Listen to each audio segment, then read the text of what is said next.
because we do have a couple of people that we're hoping to get a recording of our discussion. So I am going to ask some questions. And those of you who would like to ask questions, I see a couple more that have popped up in the chat here. As we go with the panel discussion, I'm going to keep everyone, all the guests, sorry, the panelists will be unmuted. The audience will be muted just so we don't deal with any background noise. If you have questions, type them in the chat. And then toward the end, we will do raising hands and asking of questions to make sure everyone gets their questions answered. So I want to start with Mia. Again, we're talking about gerrymandering and then the initiatives in the state and the congressional level. I know that your organization was like very involved in those ballot initiatives, and I wonder if you could tell us a little bit more about that. Sure. Well, I did make a few slides. I mean, should I just go ahead and share those and go through those, and I kind of get to that at the end? So yeah, you should be able to click share screen on the bottom of your screen. There you go. Perfect. 1 second. All right. So, oh, I guess I will undo that. Sorry, I'll do that again. Yes, I will talk about the ballot initiatives in a minute. But basically, I just wanted to say, you know, I'm sure there's so much in this topic, and I know you guys all know a lot already. So, you know, I think the important thing will be at the end when you ask some questions. So I'll just go quickly through this. And I actually wanted to kind of give a quick additional answer to the question that Joe had asked of the justice when he's looking kind of out long-term into how we would actually be able to get better districts in the future. And my boss, Catherine Terser at Common Cause, has a really long view, because really you have to get the 2020 census and our better redistricting rules such that we draw better maps in 21, and then we have better elections such that the people who are drawing the maps in 2031 will be better and will draw better maps. So it's really not until 10 or 20 years down the line, every time you have another census and you draw another map, the people who've been elected with the better maps before that become better and more representative. So it's a very long-term process. So I just wanted to say that gerrymandering is as old as congressional districts. It's been around, you know, since this is 1812. That's where the term came from. And I'm put in this picture of Eldridge Jerry's grave because I'm actually visiting my daughter in New Haven right now, and we were just going for a walk and literally randomly walked by a grave, which turned out to be Eldridge Gary's, which I thought was pretty amazing. So yes, this is a real thing. And as the justice mentioned, it just gets worse as computers get more powerful and politics gets more ruthless. So, I mean, I love this little diagram, you know, just so that folks know how this works. You can divide districts in a way that's fair so that everyone gets, you know, there's you know, two yellow representatives and 3 green representatives, which is proportional and fair. Or you can make them compact but unfair. Here we have no districts for the yellows because the greens, who are the majority, have organized things in such a way that, you know, they get all the districts.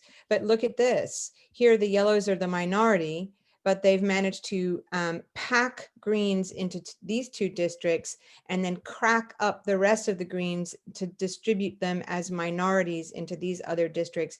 And you end up with 2 green districts, even though they're the majority, and 3 yellow districts. So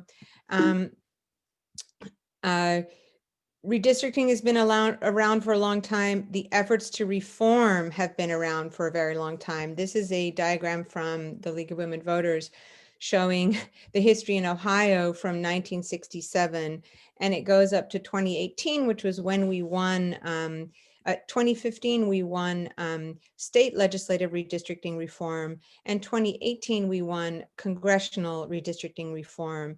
Now, a lot of people think, well, wait, we won in 2018. Why aren't our districts better? Well, they're not better because they we're still using the old districts. It's only when the census is done, which it has just been done, although the results haven't been reported yet.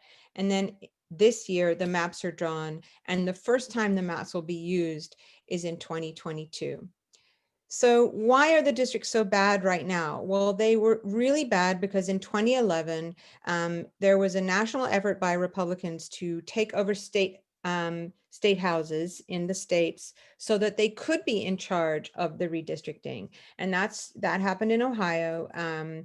Republicans had a majority and they were able to dominate the redistricting process. And the goal was set from national. John Boehner, who was, in Washington, an Ohioan, said, let's lock down 12 districts out of the 16 for the GOP. And that's what happened. There was a bunker. It was a secret process. It was room 601 in the Doubletree Hotel in Columbus, where the Republicans got together, not just local people, but people from the national party leadership. And the districts were drawn in a way that they packed extra Democrats into those 4 districts that they were essentially giving up. And then they divided up the remaining Democrats to spread them out among the other districts. Being a resident of Clintonville, I know what that's like. To have a group of Democrats kind of targeted to be distributed in a larger area such that your votes are drowned out. So the gerrymandered districts from 2011 were not competitive.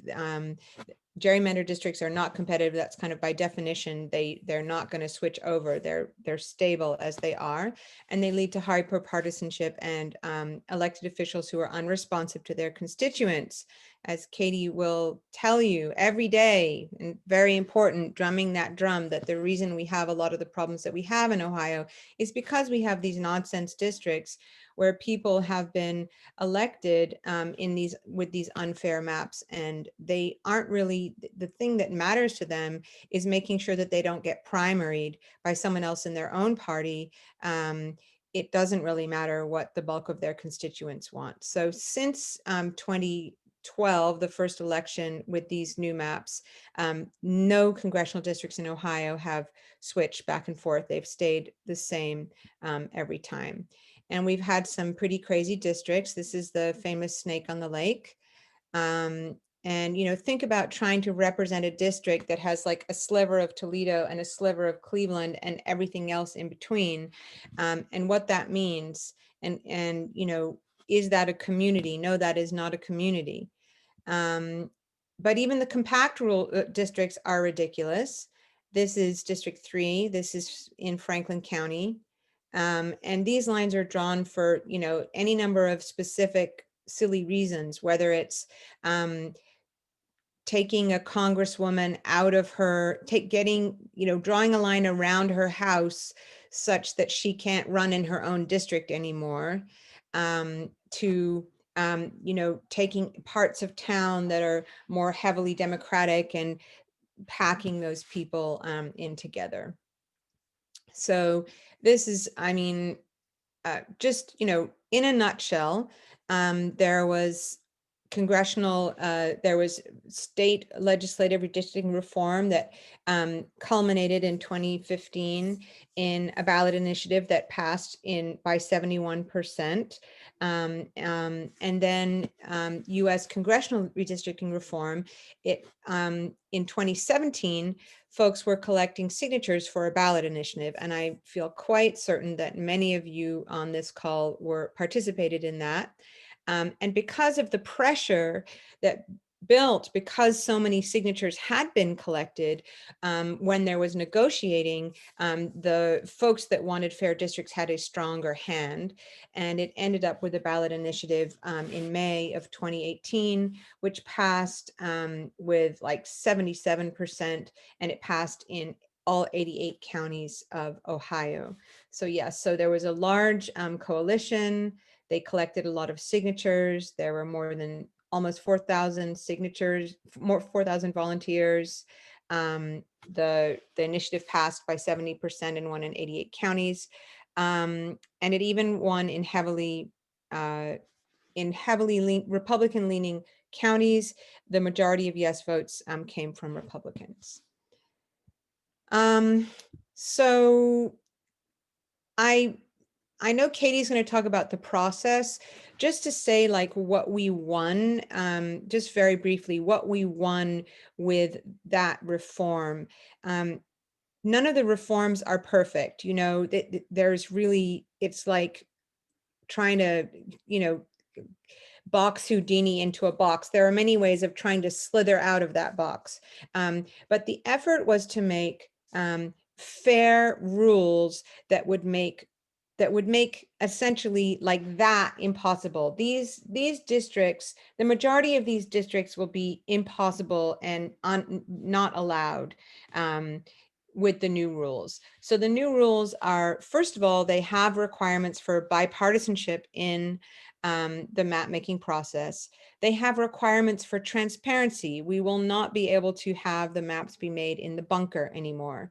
And they also have requirements for Ohioans to be able to participate, the Ohioans to participate in the public hearings, to be able to introduce their own maps, et cetera. The congressional redistricting emphasizes counties as political building blocks. And so out of Ohio's 88 counties, 65 will have to be contained in the same district. Up to 18 counties may be split, but not more than once. And up to 5 counties can be split, but not more than twice. So, and Katie will explain the different steps, but if you get to the 4th step, there are additional requirements in terms of protecting against drawing lines to favor political parties or candidates or incumbents. And that in itself makes a big change.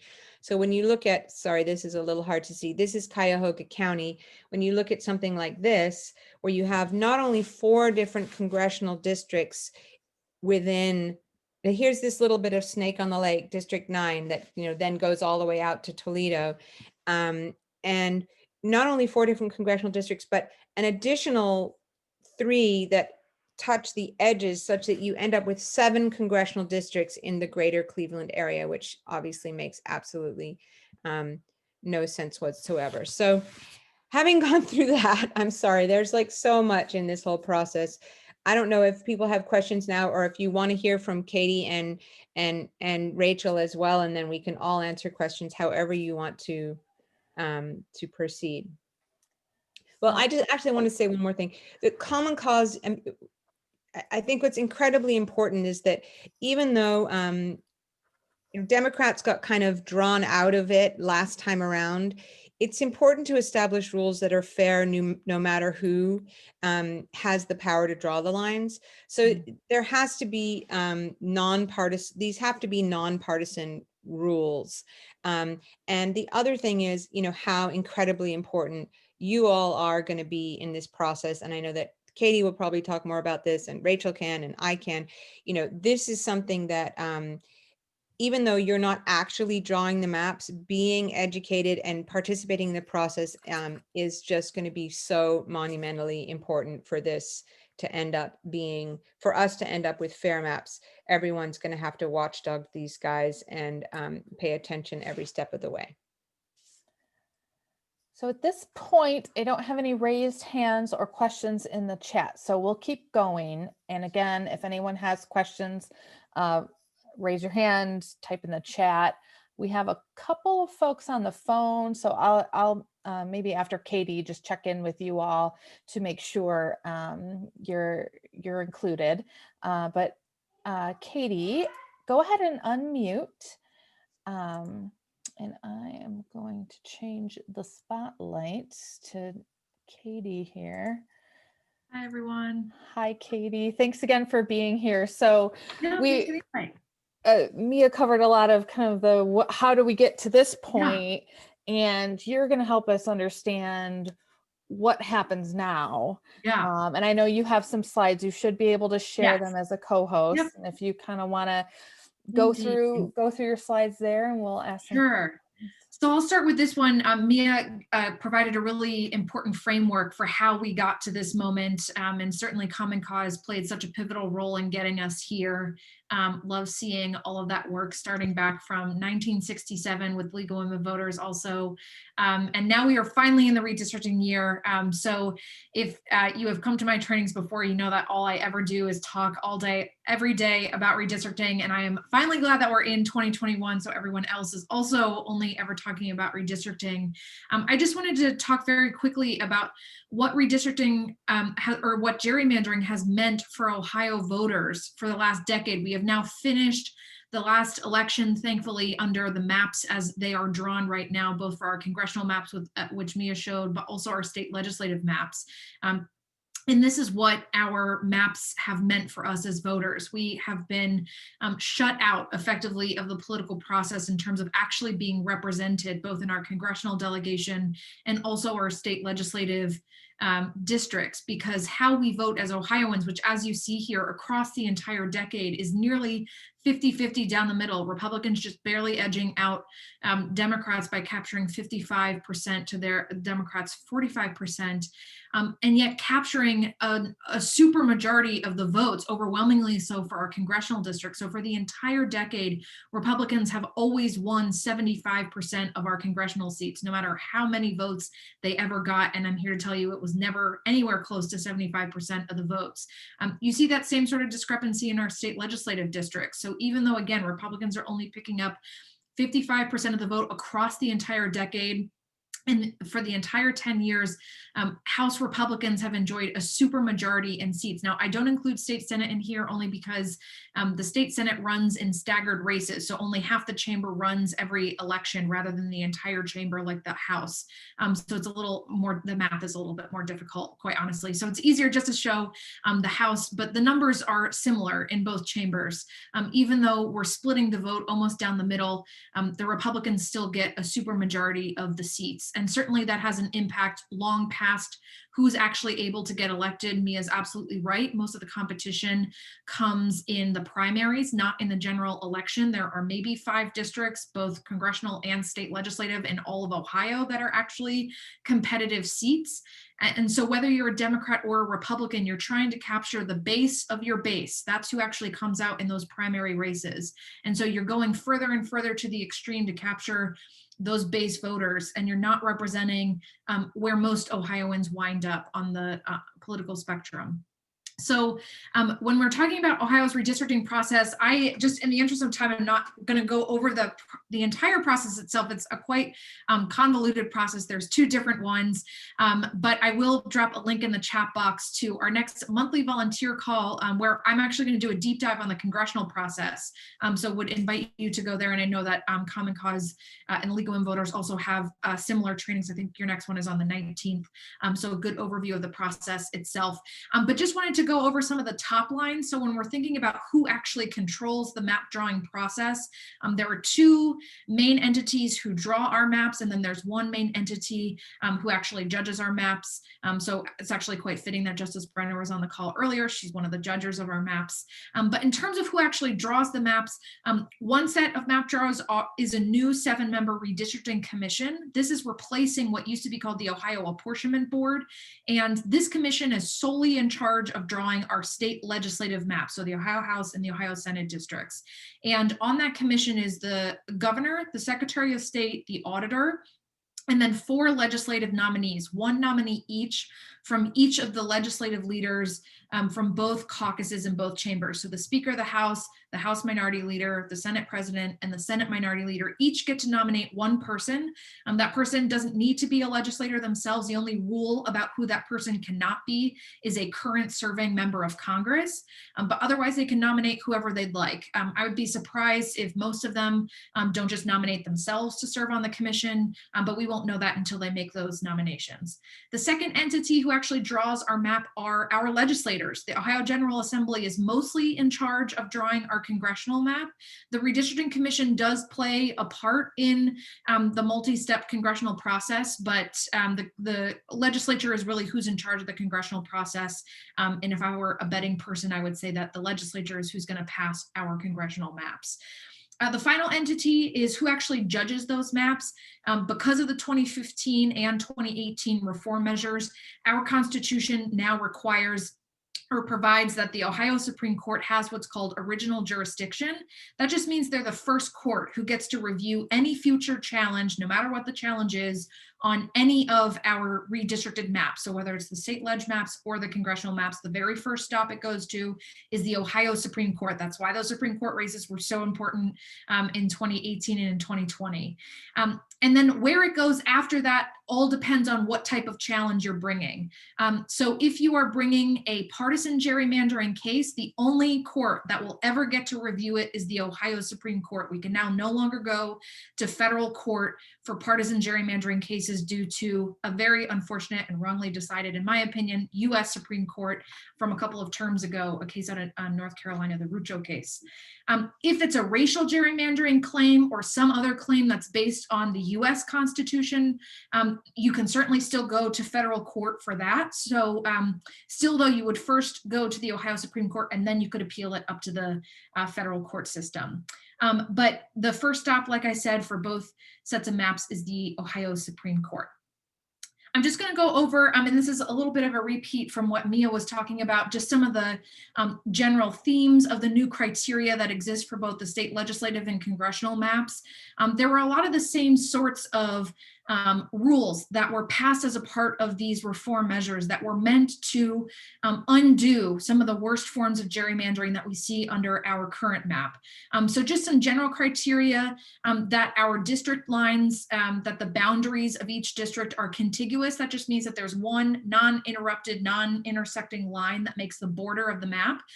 If you're thinking, for example, of that Snake on the Lake district that Mia showed, you can actually tell it's not actually contiguous if Lake Erie has a high enough tide at a certain point of it. So here there's a requirement that our district lines actually be contiguous.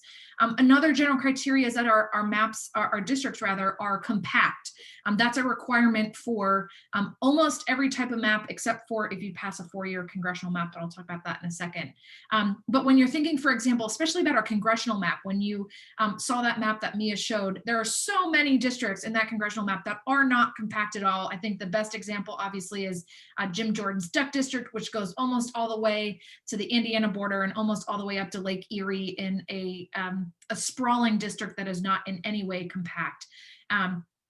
Another thing to highlight, which is really important, is the requirement for any map to last 10 years, it has to get some level of bipartisan support. This is true for both the state legislative and congressional maps, and there are varying degrees of bipartisan support, but a really important measure here that is thanks to those reform measures is that there be some input from the minority political party in these maps, which is not a criteria that existed 10 years ago, which means that whoever's in power, whether it's the Democrats or Republicans beforehand, could have just pushed through whatever maps they wanted and they didn't need to talk to anybody else to get them through. That will not be true this time, and that's important.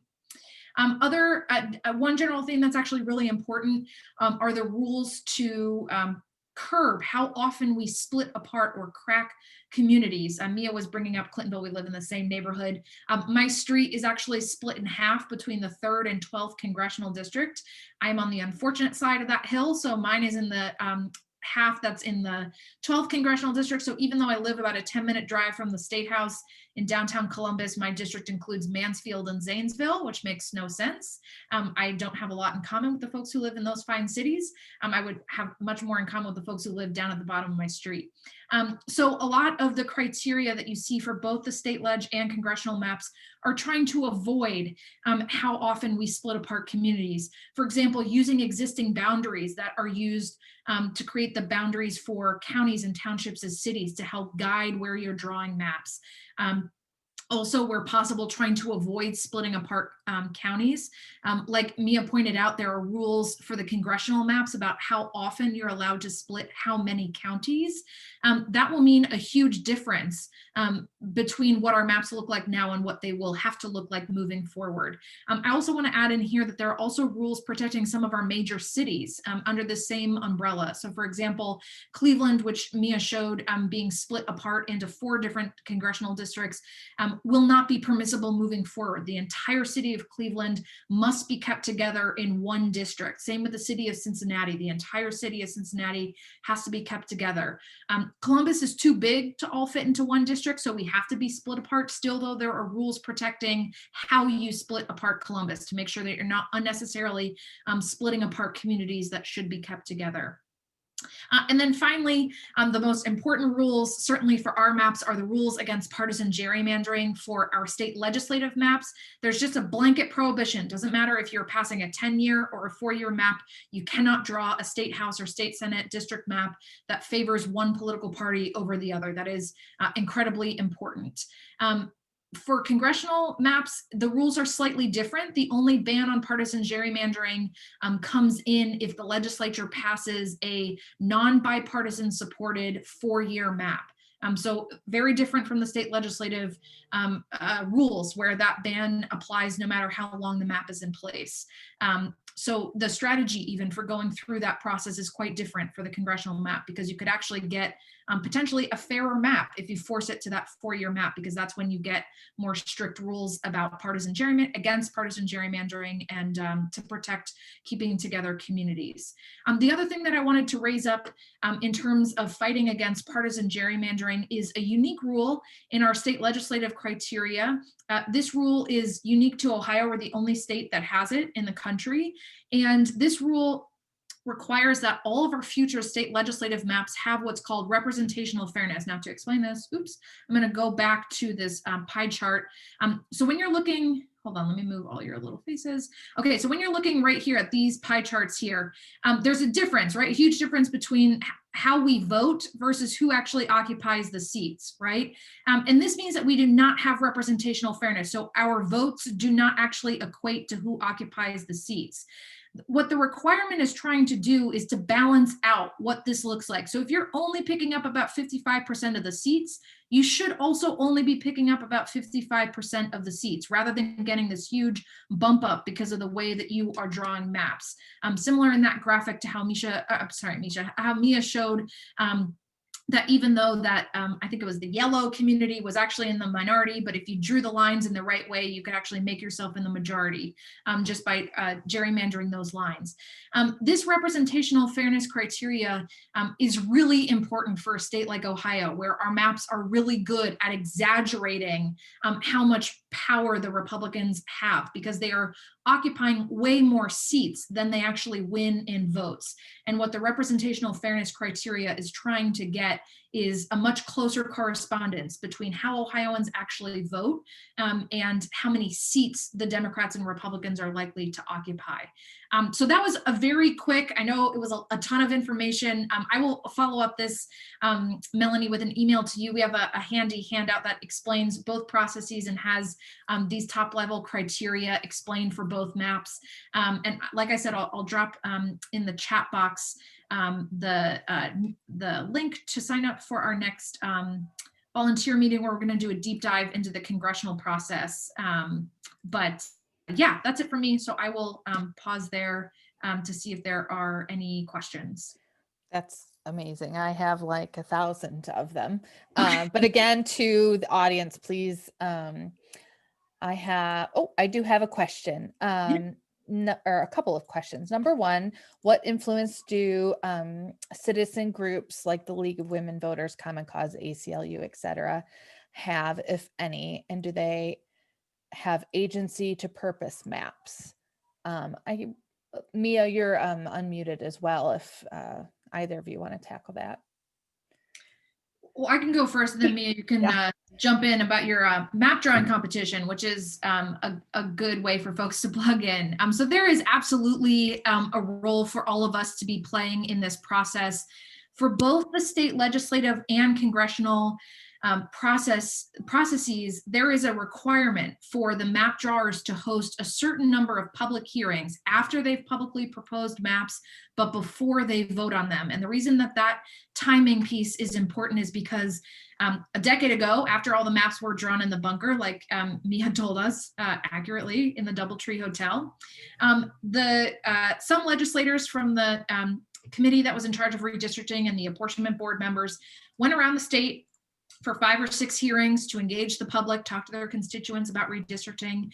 But they didn't bring very important things with them in these conversations. They didn't bring a single map with them to talk to people about the redistricting process. And so when the negotiators went to the table in both 2015 and in 2018, they said, yeah, we're not going to do that moving forward. We actually need to be able to react to the maps that you're proposing during these hearings. And so, like I said, those hearings are required to take place. There's a minimum number of hearings that have to be held. That is a very important rule. I will say, though, that that minimum number is not nearly enough to capture all of the fine folks around Ohio who are going to want to engage and talk about whether or not the maps are good enough. So we will be pushing for ample opportunities for the public to weigh in on these maps, for there to be remote options so that we can do so in a safe manner. I'm obviously hoping that by late summer we will be able to gather in person, but in case that's not true, we need to have safe options for folks to be able to do that. But they're absolutely for all of us to be playing, not only during the process itself, but even beforehand, to be engaging with our legislators, to hold them accountable, to live up to make sure that this process lives up to the promise of those reform measures, by making sure that the process is transparent, that we can hold them accountable, that we have room to voice our concerns about what our maps look like now and what they should look like in the future. And then in terms of actually proposing maps, I'll turn it over to Mia to talk about that. Yeah. Well, we're going to be doing really 2 different kinds of map making. We will be doing a map making competition that will start a little bit later in the year. And that's really to draw a US congressional map. Mostly, I guess we may also have the state legislative maps. We are starting trainings on map making software. Our first is on January 25th. I did put something in the chat there. And what I'll do is send links to all of this to you, Melanie. And then if you send out something, you can include the links. Yes, I'll make sure to send all of these links out to everyone in attendance today. I can also share slides, but we're also going to be doing community map making. So that's important because when you think about, the fact that, let's say, okay, I'm also in District 12. Y'all are in District 12, or many of you, I assume, are in District 12.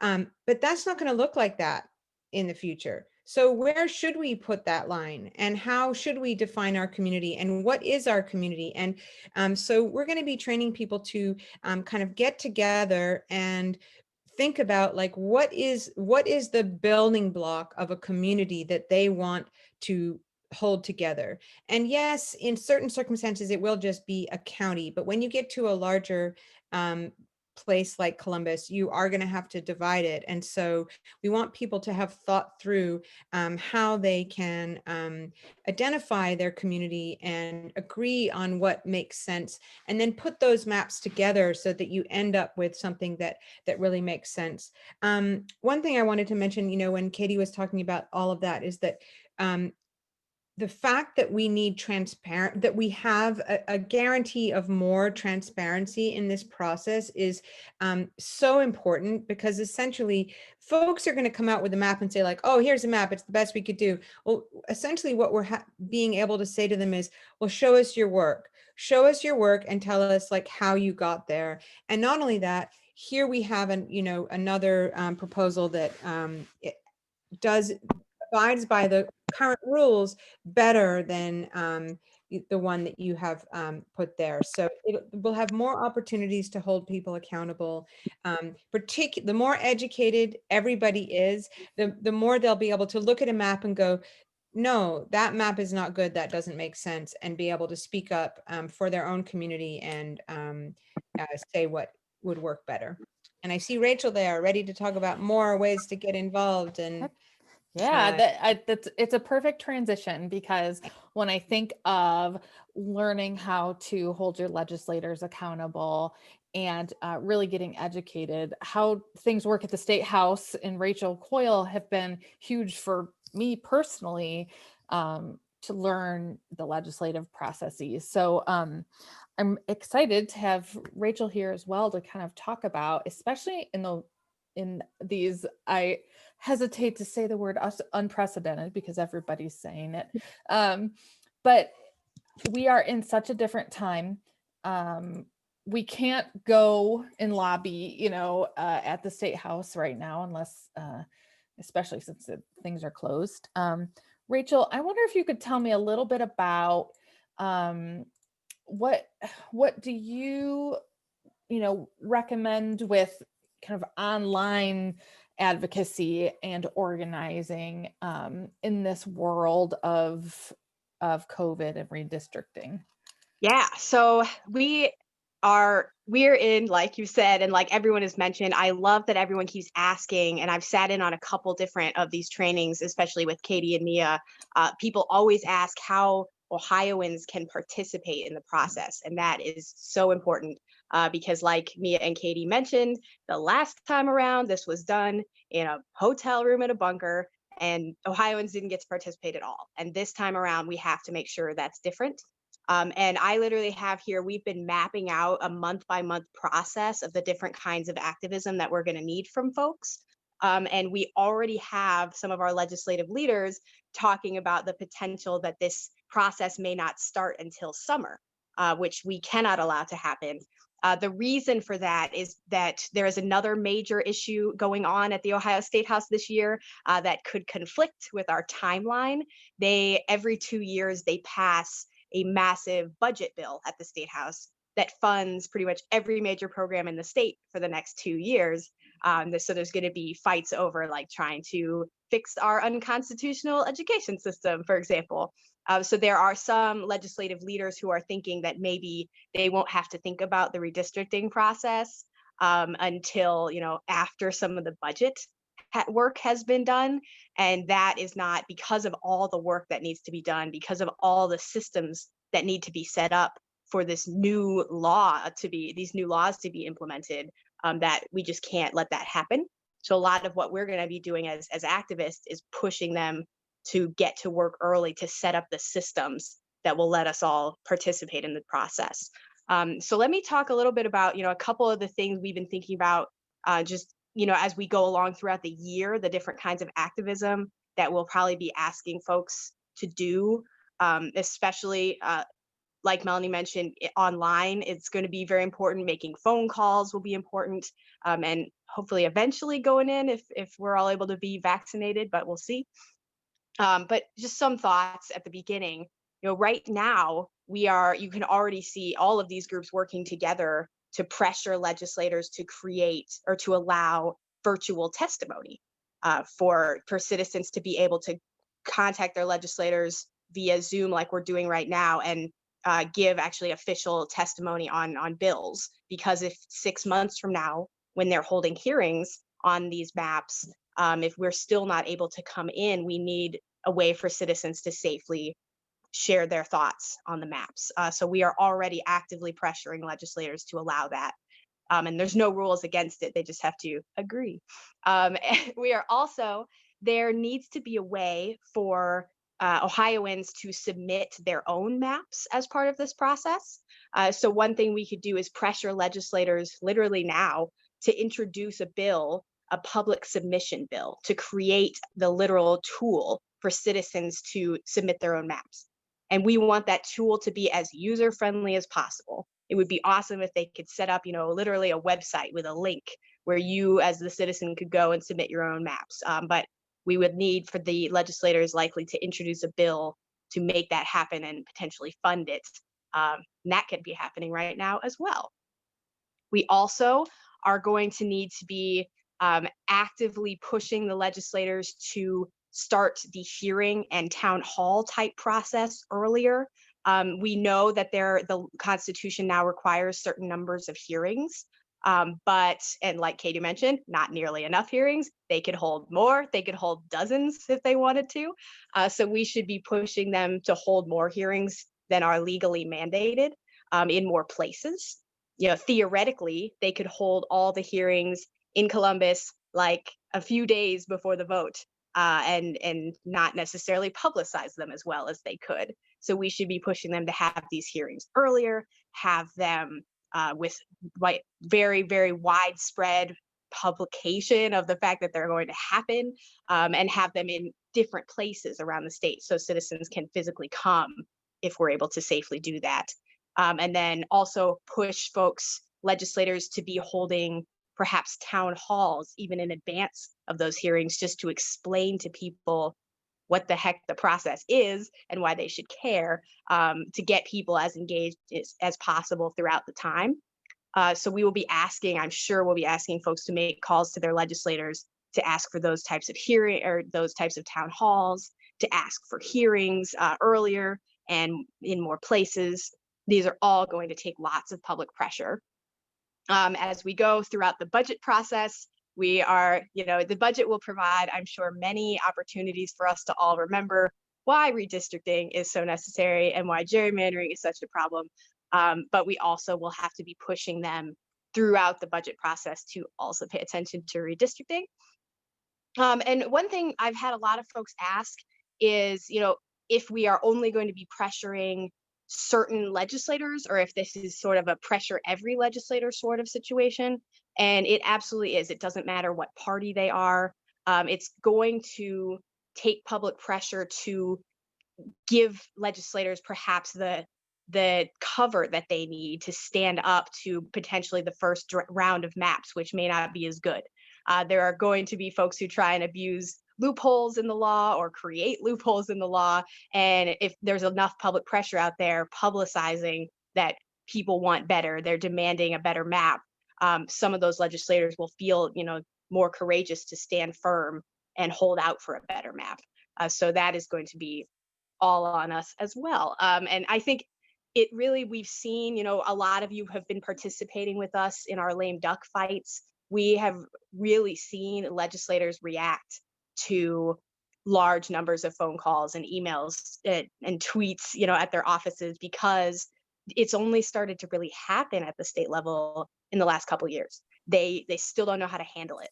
They really respond to it quite intensely. And so our voices, even if there aren't, relative to the number of people in the state, if there aren't that many, several dozen of us together calling all the time, still really makes an impact and makes them feel a need to respond. I'm glad you brought that up, Rachel, not to interrupt you there, but Sure. that was something that several years ago, and even in the training that you provided for me for a group I was involved in back several years ago, is realizing that your calls and emails and tweets actually do make a difference. And I know from some past experience, you hear about, legislative aides are even like ticking in the yes and no column. They're keeping track of literally the number of calls for or against something that their their boss is discussing. And that to me was surprising. I don't know if that's happening with our representative and senator in Delaware County, but it definitely does. It makes an impact, I think. It does. And, if enough people call, at the end of the day, that staffer is going to say, I didn't get anything done today, boss, because everyone was calling about the maps. And that sort of literally that commentary from the staffer to the boss is enough to make the legislator feel like the citizens are paying attention. So it's not a super scientific process, but it does have an impact. Yeah. And like Katie and Mia mentioned, these maps are not, the first deadlines for the maps are not until later this year. I believe the legislative one the first map is not due until September. And then the congressional map, they even have a little bit longer. They have until November for the final deadline. And so we need to make sure that legislators are not trying to wait until the budget process is done at the end of June to start redistricting, which is already the fear. It's going to take all of us to make sure they start literally now would be great. So it's going to take a year of effort. And then next year, we all get to work together to elect folks using fairer maps and new districts. And I'm so excited about 2022. So thank you all for being on and carrying this early and being ready to do this whole year of fighting with us. And if I can just interject just really quickly, because Rachel touched on, I think, virtual testimony, right? Mm-hmm. I didn't pick that up. Okay, so I just wanted to flag that actually today, Sorry, my day has been very long, had 6 straight hours of meetings, but one of those meetings was co-hosting a press call to unveil a letter that 75 organizations signed on to, including Common Cause and so many other advocate organizations who work in and around the State House to demand that we have virtual testimony for all legislative hearings. Certainly, using the pandemic as a very immediate reason for why we need that, but thinking much more broadly about how that would generally make our legislative process more accessible to more Ohioans who either can't get down to the State House or don't have the time to or whatever. It would actually just make our legislative process much more accountable and also transparent. So I'm going to drop another link in the chat box, which is a link to our call out tool that will link you to either email or call Speaker Cup or Senate President Huffman to ask them directly to allow for virtual testimony. Certainly thinking about this as the legislature gears up to tackle the budget next month. And as always, with our eyes on redistricting too, we're going to need safe and accessible ways that folks can engage with the legislature, and virtual testimony is an easy way to do that. So feel free to share that link far and wide. Would love your support in sort of amplifying our message that we just lifted today in this call to action. I do have a number of questions in the chat. So if you three wouldn't mind sticking with us for another 10, 15 more minutes, that would be wonderful. And if you want to just stay unmuted or just keep your finger on the button. We did have a question about how our community is defined in that process, in the redistricting process. So there's no strict definition of what communities are. And there's obviously a way to define them in the districtor tool that Mia was talking about. So there's sort of two separate conversations. How is it defined legally and how we draw maps versus how should it be defined and how we're thinking about how maps should be drawn. So as part of the official process, there are not explicit definitions for what makes a community. Obviously, there are rules guiding where lines should be drawn to keep communities together. So for example, it doesn't say that explicitly, but it says, for example, that you should use existing county, city, or township boundaries. There are rules obviously about how often you're allowed to split how many counties. There are rules about whether or not you're allowed to split major cities, but there aren't any explicit definitions for how you define a community. But I think that answer is a little different. So Mia, I'll pass it to you to talk about how that differs for community mapping in the districtor tool. Yeah, I mean, so the as Katie said, the legal thing is based on existing boundaries, counties, et cetera. And that will end up being, you know, how those maps are drawn. But when you think about counties that have to be split, or even in the case of Franklin County, where we're going to have, I mean, in the case of Columbus, you'll have to have a line somewhere within the boundaries of Columbus. The question is, how do people define their community? So the process within Districtor is kind of interesting. It's sort of a bottom-up theory where you kind of get a group of people together and you look at a map. That's what the software provides. And you kind of identify, well, what are the things that are, you know, what are some things in our community that are important to us? Well, there's the high school, and then there's this park, or, you know, whatever it is. And you end up kind of drawing a line around the area that you believe represents your community. And then in discussion, you know, then another community makes their map. So it's really a process of kind of getting people to be stakeholders and getting them to be educated. It's not necessarily directly connected to how the lines will be drawn at the end, although you can aggregate these maps and you can then make them part of a full congressional map that you draw. I mean, when you think about it, like if you were going to do a map making competition right now and you tried to get as much information as you could, you know, we don't want to end up being just like gerrymanders in another way. We don't want to just use party affiliation and race as the basis for which we just draw a bunch of lines and end up where like we got more this time. It would really be nice if the lines represented something more than that, if they really did represent, you know, how how communities thought of themselves and how they work together. Certainly you can see that, the snake on the lake with a little bite out of Toledo and a bite out of Cleveland doesn't represent a community, but where are you going to draw those lines? So having people involved in that process and defining for themselves what a community is, it's just a way of informing, of educating the people, and then having a better process in the end. I hope that's somewhat helpful. Very helpful. Thank you. Is Ohio at risk of losing any districts? Yeah, we'll lose one of our congressional seats. So we'll go from 16 to 15 districts. Can you explain why? Sure. So I am pretty sure there's a video on YouTube that actually explains how the apportionment process works. It's actually pretty interesting. There's like a 2-minute, I think Vox did it to explain how the apportionment process works. But there are only ever 435 US House seats for the entire country to split up. And every 10 years, we split those 435 seats up among all of the states in accordance or in proportion of our populations, which we determine by the census that happens in years ending in 0. And the way that it works is basically like dealing a deck of cards. So first you start by giving everybody one card, and then you reshuffle the states in order from the biggest, most populous state to the least populous state. And you keep dealing cards until you've got all your cards dealt out and everyone's been proportionally taken care of. And in 2019, Ohio would have gotten the 435th card. So we would have been able to have kept our 16th congressional district.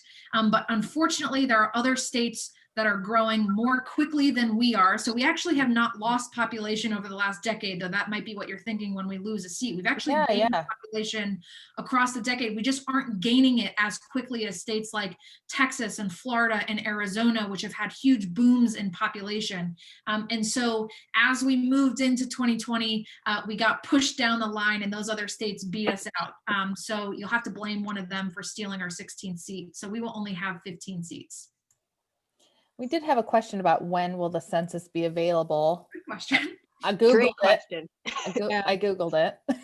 Well, yeah, it's the census, obviously it's tremendously delayed because of COVID. And then there are additional complications because the Census Bureau is now trying to wade through a lot of data irregularities, which actually in and of themselves are not atypical for the census process. What didn't help those irregularities in the data is that the US Supreme Court let the Trump administration cut the census operations early, rather than letting them run their course after the delay that occurred because we weren't able to get census operations up and running and the enumerators out into the field safely because of COVID until much later in the year. So right now, the first set of data that comes out, there's 2 sets of data that comes out from the Census Bureau. One is the apportionment numbers. So that's all the numbers that allocate the US House seats.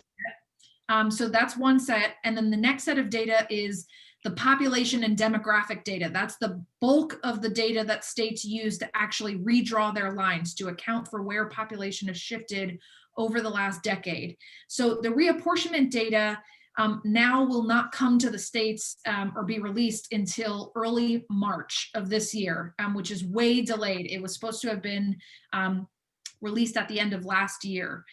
So I would guess that we will not see our census redistricting data until May or June at the earliest, which is obviously a concern for Ohio particularly, because like Rachel pointed out, our very first deadline for redistricting is on September 1st. So that is not a very long turnaround time for how quickly we'll have to redraw our maps, which will make all of our work the same. It will just make it even more important to be demanding that the process start as early as possible and that no public engagement opportunities get tossed out of the window with an excuse that, oh, well, we would have loved to have had more, we just couldn't because we didn't have time. So it will just be a call for all of us to yell even louder for all of those things as we deal with whenever the census data comes out. That is a great transition into, I want to make sure that I am able to touch on some important calls to action from each of you. So since you're on my screen right now, Katie, do you want to kind of share Sure. what are some really just top level calls to action that we should be focusing on, right? Sure. Right. So the first one is the one that I dropped just a couple minutes ago in the chat box, the call for virtual testimony. That is important just generally for the legislative process. The legislature, as Rachel will tell you until she's blue in the face, they talk about bills that impact every single aspect of our lives. And particularly because we live in a state that is so gerrymandered, our voices in those legislative hearings are sometimes the only time we can ever make sure our legislators are actually listening to what we say, because that doesn't happen at the ballot box. And so being able to provide testimony in a remote virtual fashion to have back and forth dialogue, which you cannot have simply with written testimony, is really important. So that's the first thing. The second thing we have a letter to the editor tool. So talking to your communities, actually right now, I'll just sort of say that's the umbrella, is talking to your communities about why redistricting is important, how gerrymandering has affected you for the last 10 years, what it's meant for the issues that you care about, whether we've been able to make progress on them. My bet is no, because of our gerrymandered maps. Just talking about why this is an important issue that folks should care about, and more importantly, that there are ways that people can plug in and that we can actually move this process to get fair maps out of it. So I'll go pull up the link to our letter to the editor tool and an email to send to Melanie for you all. It's a great, easy tool to use. We have talking points that you can use or don't, and then it automatically sends to all of your local outlets. And then the final thing that I will say is just to stay tuned. There's a lot of legislative things that need to happen beforehand. The legislature is very slowly churning to start. Again, we still don't have committee assignments for either chamber. We know when some of the committee dates are, but there's a lot of stuff that is brewing under the surface that certainly a lot of us are nudging legislators to do. So as those calls to action come out to, for example, start talking about that public submission bill that Rachel brought up, allocating funding to the caucuses so that they can do the not super exciting sounding stuff, but like getting laptops that aren't a decade old so that they can use them to draw maps. That's an important thing that they have to do. So anyway, so stay tuned for our calls to action. We will share them widely as they come up. Thank you, Katie. How about you, Mia? Yeah, so definitely stay tuned. I mean, all of us and more, are there going to be people that are going to be saying, redistricting is really important. Get involved. Two main ways that we're asking you to get involved. We have our webinar coming up on Tuesday night is Redistricting 101, and it's just going through this and more, just details of like what redistricting is. And that would be the first step if you wanted to join our Speakers Bureau, because here we are presenting to you guys tonight, and that's awesome. But we hope that there will be so many requests for speaking engagements that we actually can't fill those all ourselves. So we're hoping to train maybe a couple of dozen people who would have access to really good information, really good slide presentations that they would be able to go and present to other groups. So if you're interested in joining our Speakers Bureau, that is something that we would really, really love. And if you can't make it on Tuesday, that's fine. Just register and you'll get the slides. And then we're actually going to have a follow-up for Speakers Bureau training on February 9th. So that will be the second one. So that's one thing. Getting involved as a community map maker, even being a facilitator of map making in your community, that's something that we would love people to step up and do. Joining our map making competition, that'll be a little bit later in the year, but just learning to use the software and getting ready. Very important. We're also going to have a transparency team, which that team will be engaged in asking for public records and pushing for transparency and disclosure legislation so that we have access to information about, how things are being done so that we can really, follow what's happening and not have any of it be hidden. So Speakers Bureau, map making, map competition, transparency team, all of those things. And then together with Katie and other groups, we'll be sending calls to action as well, saying, contact your legislators about this and that. And the other thing, you're going to be you're going to hear a lot from us this year about redistricting. Just because it's not a presidential or congressional year doesn't mean it's going to be a slow year, right? Rachel, how about some calls to action from you? Yeah, so I think one of the most important things to remember is there's a lot of folks who think that because we passed these new laws that, we're safe now and that the districts are just going to be awesome. And that is, there are ways that they could still draw maps that aren't great. We are the ones who have to make sure that this process is fair. So, they have to have a certain number of hearings, but we have to make sure they actually announce the hearings in advance and tell people that they're going to be happening. And we have to make sure that they hold them in lots of places and in lots of ways for the public to participate.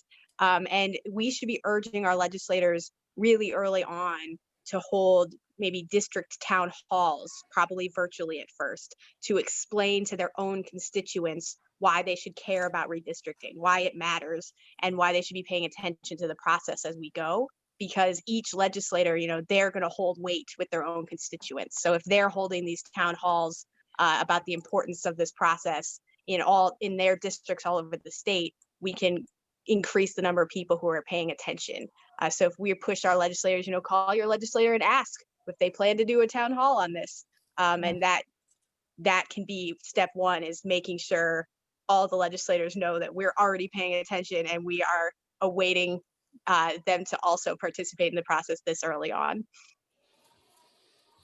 Wonderful. Well, I have taken copious notes, and I really hope everyone here on this call today will wait with bated breath for my follow-up email with information on everything that we've talked about. And I'll share slides, I will share information. And I also want to invite everyone to our virtual inauguration watch party. It's less than a week away, you guys. Wednesday the 20th at 11:30 a.m. Join us on Facebook, the Delaware County Democratic Party. We will celebrate together a new beginning for our country, which is going to be really exciting. So Mia, Katie, and Rachel, I know you're getting all sorts of requests. I've seen all over Facebook other events that you guys are doing. So thank you so much for your time. And thank you, even though she's not here, Judge Brunner, she also is incredibly busy. So it was kind of her to join us for a few minutes today. If anyone has follow-up questions, you can contact us through our website, ohiodeladems.com, or our Facebook page. And our Facebook page is also where you'll find a link to the watch party. So thank you, everyone. Have a wonderful night. I'm ending at 8:30 on the dot. This is perfect. Oh, I want to say, I just want to echo thanks on behalf of the party, and also thanks to Melanie. Isn't our website a .org? Oh, what did I say? You said .com. I think we're a .org. We are. Okay. An important correction there. So thanks to everyone for staying on the call, and especially to Katie, Mia, and Rachel for sharing their knowledge, and Melanie for being a great moderator and MC. So thanks and good night, everyone. You guys. Thank you. Thank you. Thank you.